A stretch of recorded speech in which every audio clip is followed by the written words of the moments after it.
మనం దగ్గరగా చూస్తే దేవుడు ఇది మన జీవితంలో చాలా పెద్దవాడు అవుతాడు. జ్యేష్ఠక శ్రేష్ఠక. మనం నిత్యం ఆయన గురించే చర్చించుకోవాలి, పనికి మాలిన మాటలు మానేసి.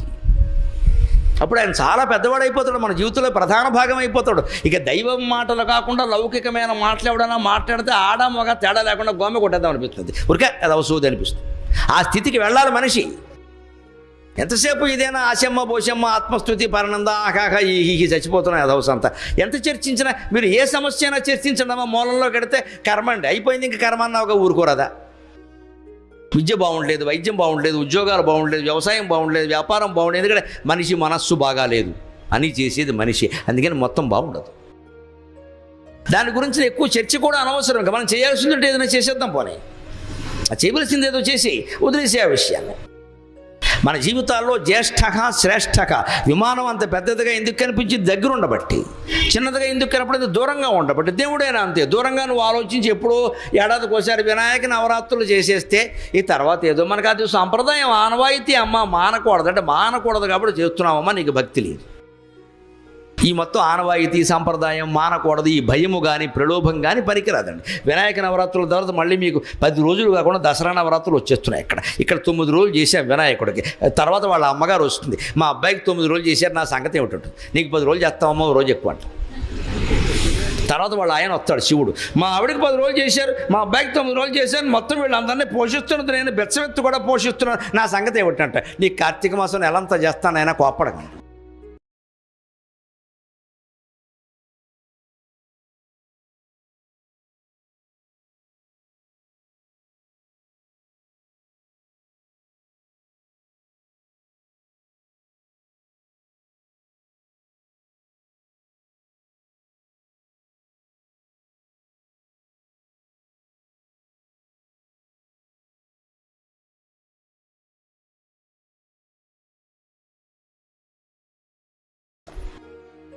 ఈ వైవిధ్యం ఎందుకు అంటే ఈ నవరాత్రులు కాగానే ఏదో నిమజ్జనం ఏదో అయిపోగానే ఇక మళ్ళీ ఏడాది వరకు ఏం పండగ లేదనుకోండి. ఇతర మతాల వాళ్ళకంటే మనం అదృష్టవంతులం. వాళ్ళకి ఎంత గొప్ప చెప్పుకున్నా 2-3 ఉంటాయి, ఎంత పెద్ద లేవు.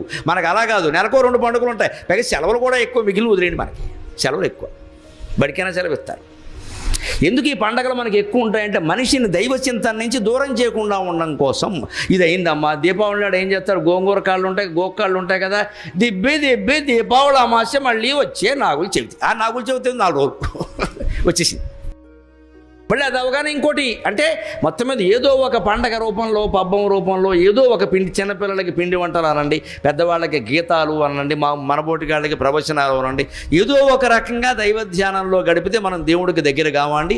జ్యేష్ఠక శ్రేష్ఠక ప్రజాపతికి అంటే ప్రజాపతి అంటే సంతానానికి పతి, ప్రజాపతి అంటే తండ్రి అని అర్థం. ప్రజలందరికీ నాయకుడు కాదు. ప్రజాశబ్దానికి ప్రాచీన కాలంలో వేదంలో కానీ, శాస్త్రంలో కానీ, పురాణంలో కానీ, కావ్యంలో కానీ సంతానం అనే అర్థం. కౌశల్య సుప్రజ రామ అంటే కౌశల్య యొక్క ఉత్తమ సంతానం. పబ్లిక్ అనే అర్థం లేదు, తర్వాత వచ్చింది. ఇప్పుడు ఏదో ప్రజా వైద్యశాల, ప్రజా నాయకుడు, అది అంత ప్రజాకవి అంటే అర్థాలు వేరు. అందుకని ప్రజాపతికి అంటే సంతానానికి పతి అంటే తండ్రి. బ్రహ్మదేవుడు దక్ష ప్రజాపతి, కశ్యప ప్రజాపతి, కర్దమ ప్రజాపతి లాంటి ప్రజాపతుల్ని 10 మందిని పుట్టించాడు. మొట్టమొదటి సంతానం కలగాలంటే ఏం చేయాలి? వాళ్ళందరికీ ఆయన ఒకటే చెప్పాడు, అబ్బాయి మీకు వేరే పని ఏమీ లేదు, మీ మొత్తం పోషణ అంతా నేను చూసుకుంటా, పెళ్లి చేసుకోవడం సంతానాన్ని కానండి. మనం ఆ మొట్టమొదటి పుట్టేసి ఉంటే ఎంత బాగుండేదో, అదే బిజినెస్లో ఉండేవాళ్ళు, వేరే పనే లేదు ఇంకా.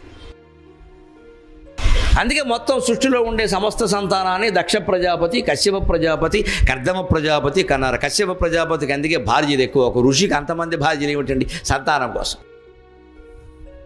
దక్ష ప్రజాపతికి 57 నక్షత్రాలు ఆయనకి భార్యలే అన్నారు. 27 కాదు, ఇంకా అసలు 54 ఉన్నాయి మొత్తం, రెట్టింపు 54 ఆయనకి నలుగురు ఆయనకి భార్యలే అన్నారు. అందులో 27 నక్షత్రాలు. ఈ కథల వెనకాల ఉండేటువంటి తత్వాన్ని మనం గమనిస్తే ప్రజాపతి తత్వం అర్థమవుతుంది. మొత్తం మూలానికి ఉండేది విష్ణువే. ఆయన నాభికమలం నుంచే బ్రహ్మ, ఆ బ్రహ్మ నుంచే ప్రజాపతులు, ఆ ప్రజాపతుల నుంచే మొత్తం సృష్టి అంతా. అంచేత ప్రజాపతికి మూలం ఎవరు? ఆయనే. ఈశాన ప్రాణద ప్రాణో జ్యేష్ఠ శ్రేష్ఠ ప్రజాపతికి హిరణ్యగర్భో భూగర్భో మాధవో మధుసూదనక. ఆ మొట్టమొదట పుట్టినటువంటి ప్రజాపతులకి తండ్రి ఉన్నాడే బ్రహ్మ, ఆయన్ని హిరణ్యగర్భ అంటారు. అందుకే వేదాత్మనాయ విద్మహే హిరణ్యగర్భాయ ధీమహి తన్నో బ్రహ్మ ప్రచోదయాతు అని బ్రాహ్మణులు గుళ్ళో మంత్రపుష్పంలో చదువుతారు. బ్రహ్మదేవుడికి నమస్కారం చేస్తూ వేదాత్మనాయ విద్మహే, వేదములకి మూలమైన మనస్సు కలిగిన బ్రహ్మదేవుడిని తెలుసుకోవాలంటే హిరణ్యగర్భాయ ధీమహి, హిరణ్యగర్భుడైన ఆ బ్రహ్మదేవుణ్ణే నేను ధ్యానం చేస్తున్నా. ఎందువల్ల? తన్నో బ్రహ్మ ప్రచోదయాత్, తత్ నక బ్రహ్మ ప్రచోదయాత్. ఆ ప్రక్రియకి బ్రహ్మదేవుడు మమ్మల్ని ప్రేరేపించునుగాక, దాని అర్థం అది. ఇలాగ మొత్తం రుద్రుడికి చెబుతారు, సూర్యుడికి చెబుతారు. ఆదిత్యాయ విద్మహే మహద్యుతకరాయ ధీమహి తన్నో భాస్కర ప్రచోదయాత్, వజ్రనఖాయ విద్మహే తీక్ష్ణదముష్ట్రాయ ధీమహి తన్నో నారసింహ ప్రచోదయాత్, నారాయణాయ విద్మహే వాసుదేవాయ ధీమహి తన్నో విష్ణు ప్రచోదయాత్, విష్ణుపత్ని చ ధీమహి లక్ష్మీదేవి తన్నో లక్ష్మీ ప్రచోదయాత్ అని ఆయా దేవతల మంత్రాల్లో ఎందుకు చెబుతారు అంటే, ఆ దేవతను మనం ధ్యానం చేయాలంటే ఆ దేవతే మనని ప్రేరేపించాలి, లేకుండా చెయ్యలేము. మనకు మామూలుగా కూడా అంటారు, కాశీ వెళ్ళాలంటే శివుడు అనుకోవాలి, అమ్మామానం అనుకుంటే వెళ్ళలేము అంటారు. చూడండి, శివుడు ఆజ్ఞ లేనిదే ఎవడో కాశీలో ప్రవేశించలేడు, ప్రవేశించిన వాడు కూడా వెనక్కి వచ్చేస్తాడంటే శివుడు ఆజ్ఞ అంటే అర్థం ఏమిటమ్మా? శివుడు ఒకడికి ఆజ్ఞాపించి ఇంకోటికి ఎందుకు ఆజ్ఞాపించడం? పూర్వం కాశీ ఎప్పుడు వెళ్ళేవారంటే హనీమూన్కి మినీమూన్కి 20 ఏళ్ల వాళ్ళు 30 ఏళ్ల వాళ్ళు యాత్రల కోసం కాశీలు ఎప్పుడు వెళ్ళేవారు కాదు. 60 ఏళ్ళు దాటాక ఇంకా ఇంటికి వచ్చే ఉద్దేశం లేకుండా మూట కట్టుకుని కాశీ వెళ్ళేవారు. దాని ఉద్దేశం అది. అందుకే కాశీ యాత్ర అంటారు. ఎప్పటికీ పెళ్ళిళ్ళలో చేయిస్తారు, మీరు గమనించండి. స్నాతకం అయ్యాక చేయిస్తారు. బ్రాహ్మణుల ఇళ్లలో అయితే తప్పనిసరి, మిగిలిన ఇళ్లలో కూడా ఉంటుంది కాశీ యాత్ర. అందులో వాడికి జోలి పెడతారు, ఓ గొడుగు పెడతారు, పావుకోళ్ళు పెడతారు. అప్పుడు బావమరుది వచ్చి గడ్డం కింద బెల్లమ్మ కట్టి మొత్తం ముంచేసేడు వీడిని. లేకపోతే కాశీకి పోయేవాడు సుఖంగా. వాడికి ఓ జోలు ఉంటుంది. ఆ జోల్లో ఏముంటాయి గమనించండి మీరు, ఇన్ని బియ్యం ఉంటాయి, కందదుంప పెండలం దుంప ఉంటాయి. ఎందుకంటే స్టోర్ నిలవ ఉంటాయి అందుకోసం, దారిలో వండుకోవడానికి. దాంట్లో నీకు ఏదో అరటిపళ్ళు పెట్టామనుకో మన్నాడు కుళ్ళిపోతాయి. అందుకని కందదుంప, పెండలం దుంప, చిలకడ దుంప, దారిలో ఏమి దొరకపోతే అదైనా తినేయచ్చు. ఆ దుంపలు ఎందుకంటే నిలవ ఉంటాయి. నిలవ ఉండే కూరలు బియ్యం పెడతారు. గొడుగు ఎందుకు? దారిలో వాన వస్తే వాడుకోవడానికి. పావుకోళ్ళు ఎందుకు? చెప్పులు లేకుండా ఎలా? అప్పుడు చాలామందికి చెప్పులు ఉండేవి, పావుకోళ్ళు ఉండాలి. ఈ స్థితిలో వటుడైన వాడు వేదాధ్యయనం చేసి ఉపనిషత్తులు కూడా చదివి పరమ భక్తి జ్ఞాన వైరాగ్యాలతో నాకు సంసారం వద్దు, నేను హాయిగా కాశీ వెళ్ళి తపస్సు చేసుకుంటానని వెడుతుంటే దారిలో ఎక్కడో ఆగుతాడు ఓ చోట. మరి ఆగానగా ఓసారి వెళ్ళాడుగా. ఆ కాశీ వెళ్ళడానికి ఆ రోజుల్లో 6 నెలల్లో ఏడాదో పట్టేది. అందుకే కాశీ మజిలీ కథలు పుట్టాయి. రాజమండ్రికి చెందిన మధిర సుబ్బన్న దీక్షితులు గారు మహానుభావుడు. నిజంగా ఏ విదేశీ నవలలు కథలు దాని ముందు సరిపోవండి. అక్కడ ఈ హారీ పాట్రిక్ ఏదో చెబుతారు చూడండి, అటువంటి కథలు ఏవి పనికిరావండి అసలు. ఇంకా కాశీ మజిలీ కథలని 300 కథలు రాస్తాడు మహానుభావుడని. 10 సంపుటాల పుస్తకాలు ఇంతంత లావు ఉంటాయి. అవి ఎందుకు వచ్చాయంటే కాశీయాత్ర బయలుదేరాక దారిలో ఎక్కడో ఓ చోట ఆగుతారు. ఈ కథ తెలిసిన వాడు ఒక కథ చెబుతాడు, కాస్త కథ చెప్తే వాళ్ళ కాలక్షేపం అవుతుంది, మనసులో శరీరంలో శ్రమ తగ్గుతుంది. అలా మొత్తం అన్ని కథలు చెప్పి ఎప్పటికో కాశీ పెడతారు. అంతే కాశీ మజిలీ. ఇవాళ కాశీ ఏముంది, ఇక్కడ ఫ్లైట్ ఎక్కుతున్నావు, అక్కడ దిగుతున్నావు, అంటారు. సాయంత్రం మళ్ళీ వచ్చేస్తున్నావు. ఇది కాశీయాత్ర కాదు, ఇది ఊరికే విమానయాత్ర, సరదా యాత్ర. నిజమైన కాశీయాత్ర ప్రయోజనం కలగాలంటే సుదీర్ఘ ప్రయాణం చేయాల్సిందే, 60 ఏళ్ళు దాటాల్సిందే, మళ్ళీ వచ్చే ఊహ పెట్టుకోకూడదు. అంతే. అలా అయితేనే వెళ్ళాలి. నేను కాశీకి వెళ్ళి వచ్చాకేమో మనవరాలకి పెళ్ళి అయింది. మనవరాలు పెళ్లి మీద దృష్టి ఉన్నంతకాలం నువ్వు కాశీ వెళ్ళినావు ఒకటే, కాకినాడ బస్ స్టాండ్లో ఉన్నావు ఒకటే. ముందు ఆ దృష్టి మానుకోవాలి. కాశీ వెళ్ళినా కూడా ఇదే గోల. నీ మనవరాల పెళ్ళికి కాశీకి సంబంధం ఏంటమ్మా?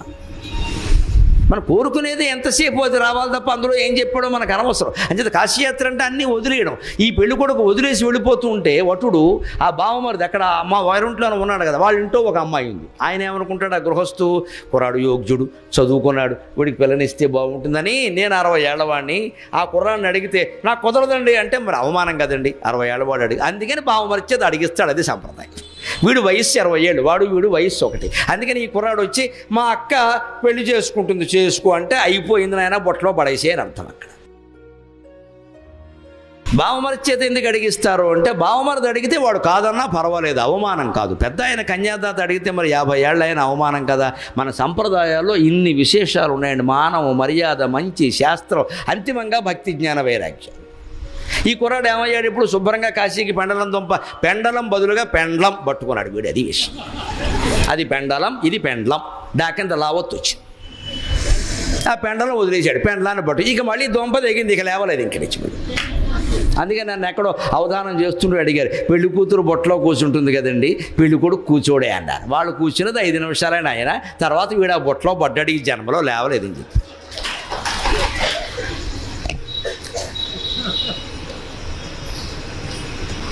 సెంట్రల్ యూనివర్సిటీలో అవధానం చేసే కేంద్రీయ విశ్వవిద్యాలయంలో అక్కడ అప్రస్తుతంలో సరదాగా ఎంఏ పిహెచ్డి కుర్రాడు ప్రశ్న అడిగాడు, పెళ్లి కూతురు చేతిలో కొబ్బరి బొండం ఎందుకు పెడతారంటే, మామిడి పండు ఏదో అరటి పండు పెట్టచ్చు కదా, మోయడం కూడా కష్టం కదా.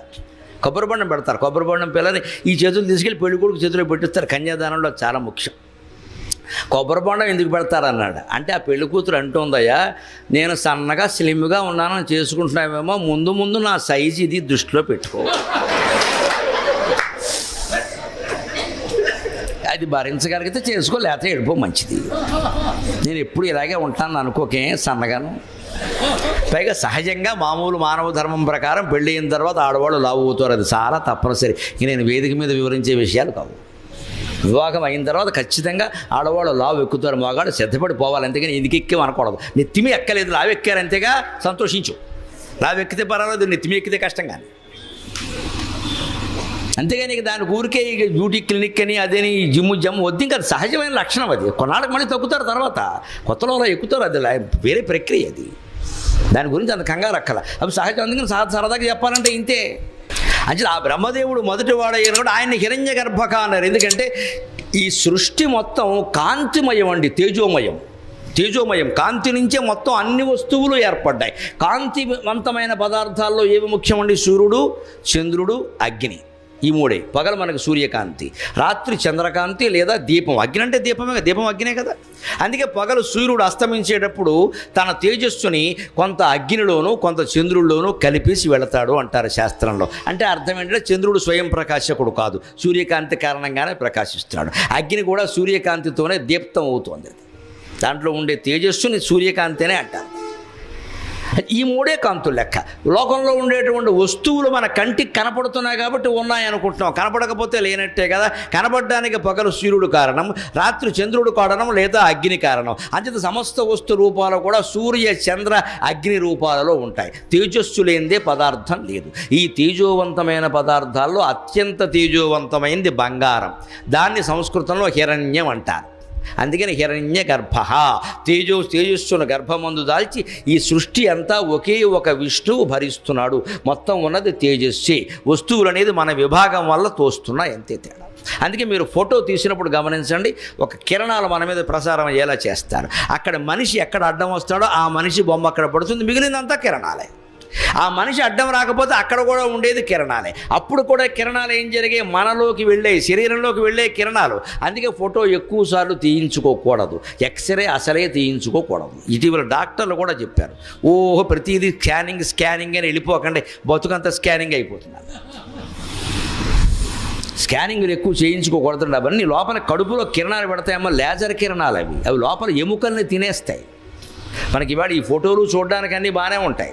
ఇంత స్కానింగ్ తీయడమును 2000 కొట్టేయడము ఏమీ లేదు. ఏమీ లేకపోవడం 2000 ఉన్నాయి కదా. నేను రోజు ప్రతిసారి నా పుట్టినరోజు అయిన మర్నాడు ఆరోగ్య పరీక్షలు చేయించుకుంటా. 15 ఏళ్ళుగా నియమం పెట్టుకుని. ఎందుకంటే నా ఆరోగ్యం నాది కాదు, ప్రజలది. అందుకే బోళ్ళంత మంది బాధపడతారు పాపం. అందుకే నేను చేయించుకుంటా, 15 ఏళ్ళుగా పెట్టుకుని పుట్టినరోజు మొన్న వచ్చింది కదా, రేపు ఇంటికి వెళ్ళగానే ఖచ్చితంగా ఆరోగ్య పరీక్షలు చేయించుకుంటా. మాకు ఇక్కడ హైదరాబాద్లో ఓ డాక్టర్ గారు ఉన్నాడు, ఆయన దగ్గరికి పెడతా. ఆయన పాపం వరుసగా నాకు చేస్తున్నాడు. మొన్న 2 ఏళ్ల క్రితం ఓ మాట అన్నాడు, పరీక్షలు ఏవో చేసిన తర్వాత 4000 కట్టండి అన్నాడు. కట్టేశాను, అయిపోయాక ఆయన అన్నాడు, ఏమిటోనండి 4 ఏళ్ళుగా చేస్తున్నాం, ఏమీ దొరకలేదు అన్నాడు. 4000 దొరికాయి కదా అన్నాను. ఏమి దొరకపోవడం ఏంటి? 4000 దొరికాయి, కిందసారి 3000 దొరికాయి, మొత్తం మీద 10,000 దొరికాయి, నాకేం దొరకరాలి. డాక్టర్ గారు చాలా ఆనందించి, మీరు ఎలా చెలోక్తులు వేస్తారు, నాకు ఎంత ఇష్టమో అని పిలిచి 20% తగ్గించమన్నాడు. జోకు పనిచేసింది, 20% తగ్గించారు. అది ఏం దొరకపోవడం అంటే దొరుకుతున్నాయి కదా, డాక్టర్లకు దొరుకుతున్నాయి. స్కానింగ్ వల్ల ఏమీ లేదని చెబుతున్నాడు, మన దగ్గర 2000 కొట్టేశాడు. ఏమీ లేని దగ్గర 2000 ఎందుకు? ఈ స్కానింగ్లు, ఎక్స్రేలు, చివరికి ఫోటోలు కూడా ఇవాళ సెల్ఫీల పేరు మీద రకరకాల పేర్ల మీద ఫోటోలు దిగుతున్నారే. ప్రతి ఫోటో నీలో ఉండే కొంత శక్తిని హరిస్తుందమ్మా. ఎన్ని ఫోటోలు దిగుతావో దిగి ఆలోచించుకో.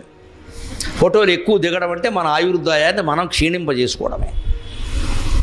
ప్రతిది కిరణాలు లోపలికి వెళ్ళాయి. సరిగ్గా కాంతి స్వరూపం మనది. ఆ కాంతి మన మీద పడింది. మన చర్మం మొత్తం ఎలా ఉందో అలా కణాలు వచ్చేసాయంటే ఆ కిరణాలు లోపలికి వెళ్ళాయి. లోపల నుంచి దాటుకుని బయటికి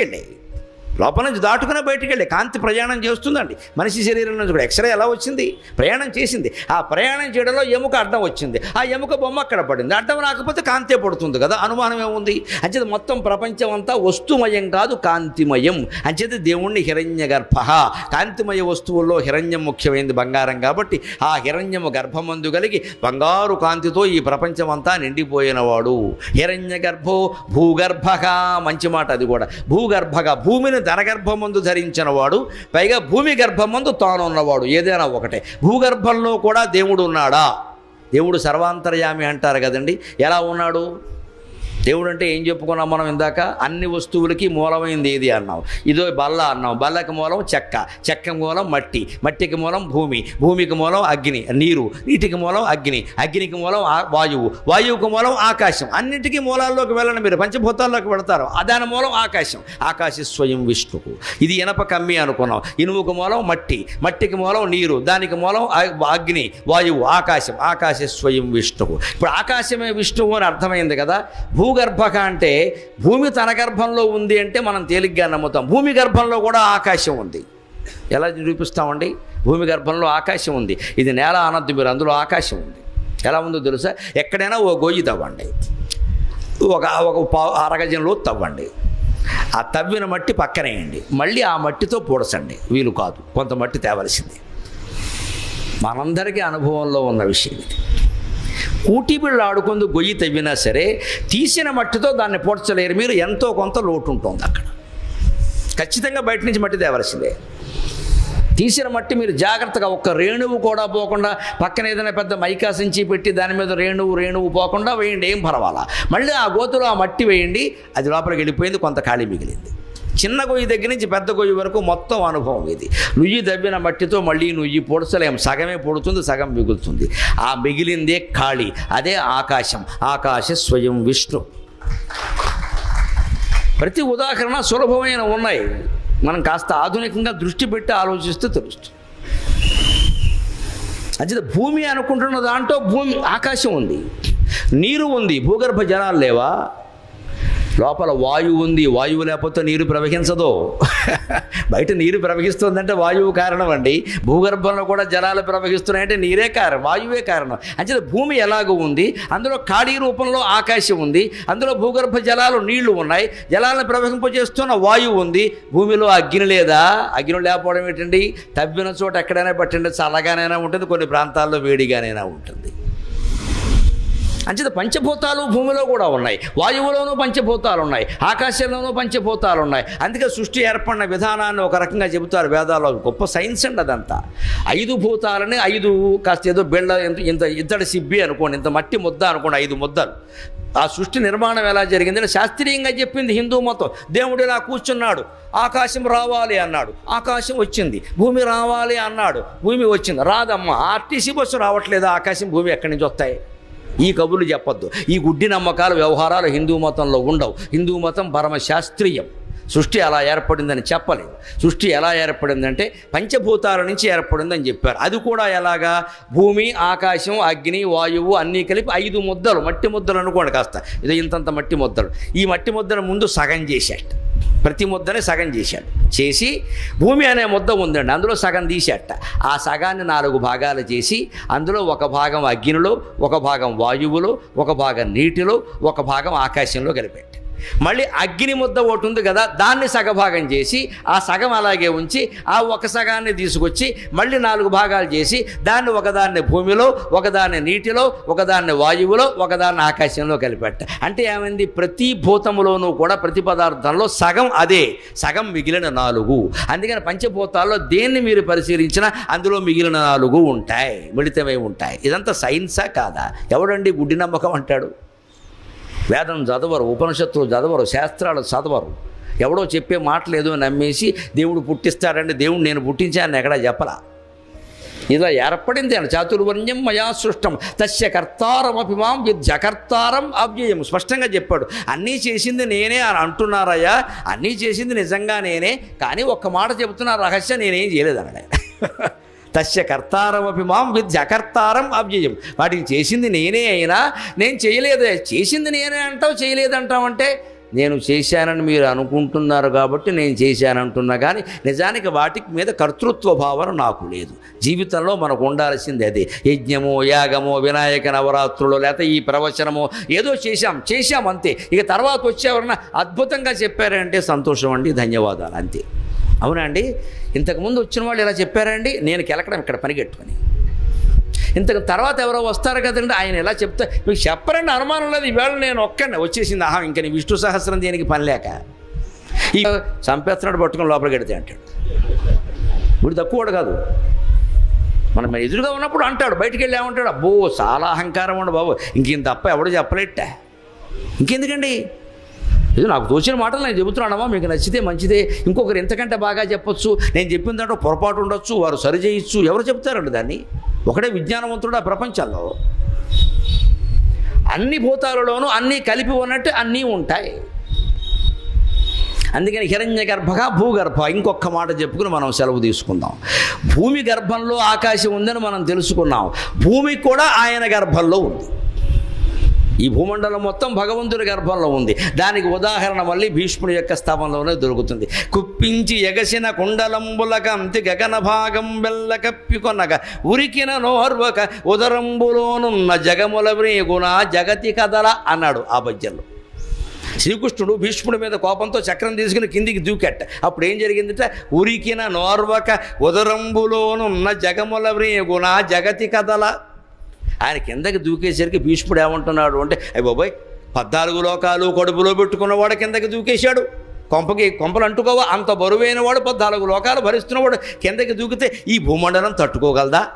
అదండి ఉరికిన నోర్వక ఉదరంబులోనున్న జగముల వ్రేగున జగతి కదల. ఆయన కడుపులో ఉన్న లోకాల బరువుకి ఈ లోకం తల్లడిల్లిపోదా అన్నాడు. ఇక్కడ మనం కాస్త చర్చించుకుందాం, తెలుస్తుంది. కడుపులో ఎన్ని లోకాలు ఉంటాయంటే దేవుడి లోకాల్లో పురాణాల లెక్క ప్రకారం 14. 15వ లోకం ఎక్కడా లేదు. కింద 7 పైన 7. అతల వితల సుతల తలాతల రసాతల మహీతల మహాతల పాతాళ, ఇవి 7. పైవి ఏమిటంటే భూలోకంతో కలిపి భూలోక భువర్లోక సువర్లోక మహాలోక జనోలోక తపోలోక సత్యలోక, పైవి 7 కలిపి 14. ఇదంతా కలిపి ఓ బ్రహ్మాండం. 14 మించిన లోకాలు ఎక్కడా లేవు కదా. శ్రీకృష్ణుడు కడుపులో ఉన్న లోకాలకి బయట ఉన్న లోకం కదిలిపోతుంది అంటే బయట 13 ఉండి బయట 1 ఉందా, లోపల 13 ఉండి +1,